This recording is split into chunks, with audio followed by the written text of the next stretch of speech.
All right, so we're going to pick up here with number 5. So we have H2O2. So the first thing we need to do is draw our Lewis structures for each substance. Hydrogen has 1 valence electron, so we have 1 times 2, which gives us 2. And oxygen has 6 valence electrons, so 2 times 6 give us 12. So 2 plus 12 gives us 14 electrons to work with here. When drawing our Lewis structure, the 2 oxygens are going to go into the middle, be connected to each other, and then the hydrogens will be on the outside, because hydrogen is never a central atom. So there we have our skeletal structure, and we use 2, 4, 6 electrons out of the 14, so now we have 8 electrons left. And now, some of these atoms are already happy, so the hydrogen atoms only want 2 electrons. They already have 2, so they're happy. So we'll put little check marks next to them. But oxygen is not happy. Each oxygen has 2 4 electrons, 2 4 electrons, so they each want 4 more electrons. So what we have to decide is, do we have enough to give each oxygen 4 electrons of its own, or do we need to create double or triple bonds? And so each oxygen wants 4, and we have 8, so we do have enough to give each oxygen 4 individual electrons. We don't have to do any additional sharing here. And then we used all those electrons, we are done. There's our Lewis structure. Each oxygen has 2, 4, 6, 8, 2, 4, 6, 8, and each hydrogen has 2, so everyone in it is happy. Now, we have 2 of this Lewis structure, so I need to have twice this, so I'm going to draw it a second time. And since we are actually only interested in the bonds, so we figure out our bond energies, I'm not going to draw my lone pairs of electrons the second time I draw the Lewis structure. Although it is important to know where the lone pairs are, so we know if we have a single, a double, or a triple bond, it's not important to draw them multiple times in this case, because we're only interested in the types of bonds we have. So there are my reactants. And my reactants are going to yield some products. H2O, we already went through how to draw the Lewis structure for H2O. Oxygen goes in the middle, hydrogen on either side, and then that oxygen wants 4 more electrons, so 2 line pairs, and we have this Lewis structure twice as well. So I'm going to mirror that, draw it one more time. 2 H2Os, and then our last product is O2, which we have not drawn yet. So let's go through the process. Each oxygen has 6 valence electrons, and there's 2 of them, so 2 times 6 equals 12, 12 electrons total. And then we'll connect the 2 oxygens, which of course uses 2 of these electrons. We have 10 left, and each oxygen wants 2, 4, 6 more. Now we don't have enough to give each oxygen 6 of its own electrons, so we know we're going to need to share another pair of electrons, meaning we have 8 left. Now each oxygen can claim these 4, so they need 4 more electrons to be happy. 4 plus 4, that gives us 8, so we do have enough to make each oxygen happy. So we'll give them each 4 more electrons. And we've used all of our electrons up now. There's our correct Lewis structure. Now this O2, we only have 1 of it, so we're only going to draw our Lewis structure once. Now that we have all of our correct Lewis structures, let's think about the different types of bonds. So on my reactant side, let's see, I have several types of bonds. I have an oxygen-oxygen bond, and I have that 1 time, 2 times, and that's it. So 2 oxygen-oxygen bonds. I also have some oxygen-hydrogen bonds, and I have 1, at least, let's see, 1, 2, 3, 4, 5, 6, 7, 8 oxygen-hydrogen bonds. Alright, and that's all of my bond types. Oh, actually I made a mistake here. Some of these oxygen-hydrogen bonds are on the product side. So on my reactant side I have 1, 2, 3, 4. So let me correct that, not 8, that's actually 4. See how easy it is to make a mistake? And on my product side, I also have oxygen-hydrogen bonds. I have 1, 2, 3, 4. So we have bonds on both sides. That means that they will cancel out. We know we can cancel those. But let's finish counting up the rest of our bonds first. The other type of bond I have on my product side is this oxygen and oxygen double bond.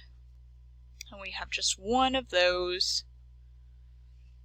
So now we have all of our bonds circled. We know we counted each of them. And now let's put some values with those. But first, we know we don't need to worry about these oxygen-hydrogen bonds because we have 4 of them on the reactant side and 4 on the product side. So we'll just cross those out. We don't need to look at their values. We know it's the same on both sides. So all we need to do is look up this oxygen-oxygen bond. Let's see. 146. So 2 times 146 is going to give me close to 300, 292, I believe. 2 times 146, 292. So that's my reactants minus my products, which is just one of this oxygen-oxygen double bond, 495. 1 times 495 is going to give me 495, or 495. I accidentally wrote 494. 495. 292 minus 495 will give us our final answer. Negative 203. And of course, my answer is in kilojoules. We did our reactants minus our products to get us our final answer here. Up next, number 6, we have carbon monoxide, which we've already drawn the Lewis structure before. We know carbon has 4 electrons and oxygen has 6. We use up 2 of those 10 total electrons, and we know we can't fix it by giving them each 6, so we're going to make a double bond. Now we've used up 4 of those 10, so we only have 6 left, and they each want still some more electrons. They each want 4, so that's 8. We still don't have enough, so let's make a triple bond. Now we've used 6, we have 4 left, and they each want 2 more, so we can give them those 2 electrons. Carbon monoxide, and we have 2 H2 molecules. We've drawn the Lewis structure for H2 before as well. We know that each hydrogen only comes with 1, so they have to share both to get a duet. But we have 2 of those H2 molecules, so we're going to draw that Lewis structure twice. Those reactants yield this product, CH3OH, and this structural formula is written this way to give us an idea of how it's bonded. It's telling us that these 3 hydrogens are bonded to the carbon. These 3 hydrogens are bonded to the carbon like this. And then the second thing bonded to the carbon is the OH. So O and then H. So there's our Lewis structure for CH3OH. Alright, and we only have this once, so that made it nice and easy. So now let's go through and look at our different types of bonds. On our reactant side, we have a carbon-oxygen triple bond. And we only have one of those, no more, one of those. And then we have some hydrogen-hydrogen single bonds. And we have 1, 2 of those. And that takes care of all the bonds on a reactant side. Now looking over at our product side, we have some carbon-hydrogen bonds, which we didn't have on the reactant side, so a new type of bond. Carbon-hydrogen bond. We have 1, 2, 3, and that's it. We also have a carbon-oxygen single bond, not a triple bond, but a single bond this time. Just one of those. And then finally we have an oxygen-hydrogen single bond. Just one of those. So let's look up some values. We don't have any bonds that appear on both sides. We can't cancel anything out, so we are going to have to look up the values for each of these bonds. Carbon-oxygen triple bond. Carbon-oxygen is 1072. So we know that 1 times 1072 is going to stay the same. Hydrogen, hydrogen single bond, we have 2 of those, times 436. It's going to equal 2 times 436. Let's see what that is. 2 times 436, 872. So we're going to add up our reactants. Let's see if I can do this in my head. 2 plus 2 is 4, 7 plus 7 is 14, carry the 1.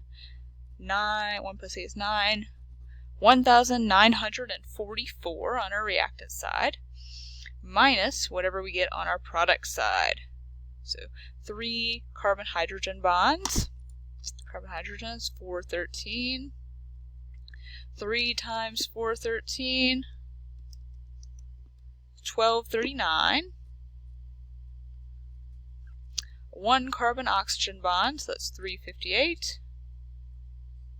And then 1 oxygen-hydrogen bond. Let's see if we can find that oxygen-hydrogen right here, 463.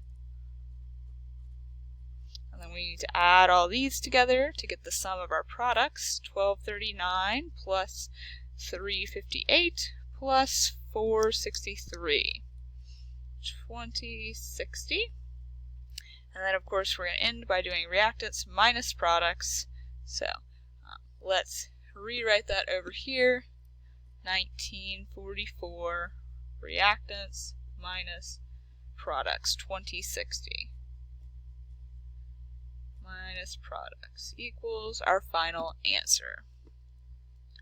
Let's see.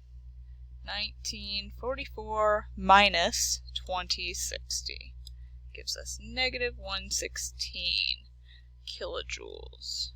And that is our final answer for this problem. Number 7, we have N2 plus 3 H2s gives us 2 NH3s. We haven't drawn the Lewis structure for nitrogen yet. So let's look. Nitrogen has 5 valence electrons, but there are 2 of them. So that's 10 total valence electrons that we can use. Now to draw our skeletal structure, we'll just connect the 2 nitrogens. We use 2 of those 10, so we have 8 left. Each nitrogen wants 6 more electrons. We know we don't have enough to give each of them 6 more by themselves. That would be 12 electrons needed. We only have 8. Let's make another bond. Now we have 6 electrons left, and they each want 4 more. So that 4 plus 4 would be 8, and we only have 6 left. Let's make a triple bond. Now we have 4 left. Each nitrogen has 6 electrons and wants 2 more. 2 times 2 is 4, and we do have 4 electrons to give. So each of them gets those 2 that they desire. We only have 1 N2 molecule, so this is our correct Lewis structure. Then we have 3 H2s. We've already drawn the Lewis structure for H2 several times. We know that it's just like this. It's a single bond. And we're going to draw it 3 times because we have 3 H2 molecules in this problem. Those are our reactants. Now for our products, we have 2 NH3. Now we haven't drawn this Lewis structure yet, so let's look at it now. Nitrogen has 5 valence electrons, and each hydrogen comes with 1. So 5 plus 3 gives us 8 total electrons to work with. We know hydrogen's never a central atom, so nitrogen's going to go in the middle. And then we'll connect those hydrogens to the nitrogen to create our skeletal structure. And we use 2, 4, 6 of those 8 electrons. We have just 2 left over.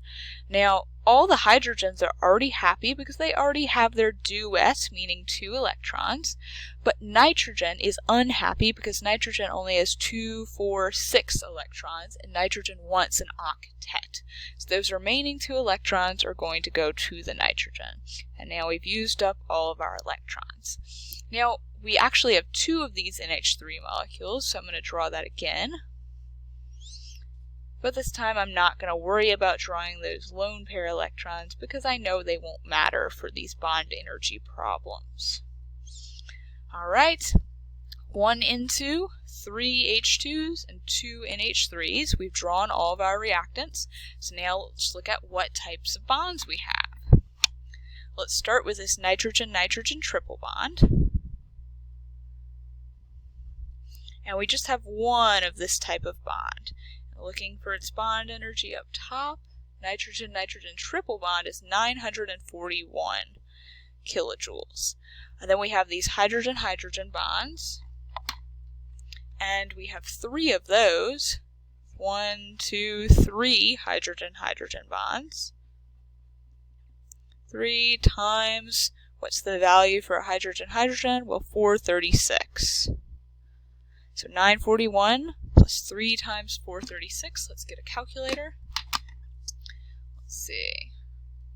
3 times 436 equals 1308. 941 plus 1308. Let's get our total. 1308 plus 941. Our total for our reactants is 2249. So here is the total for our reactants. Now we just need to add up our products and do reactants minus our total for our products. So looking at our products side here, see if we have any repeat bonds first. Do we have any nitrogen-nitrogen triple bonds? No. And no hydrogen-hydrogen bonds either. So we have a totally different type of bond on our product side.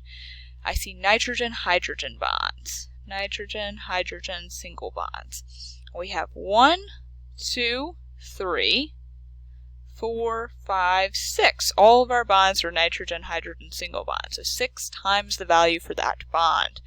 Nitrogen-hydrogen single bond is right here at 391 kilojoules. So 6 times 391. Let's get us an answer here. 6 times 391. That gives us a total of 2346 for our product side. So now reactants are 2249, products are 2346. That's our products. And get our final answer, we need to do reactants minus products. 2249 minus 2346, which gives us, which you can't see, but negative 97.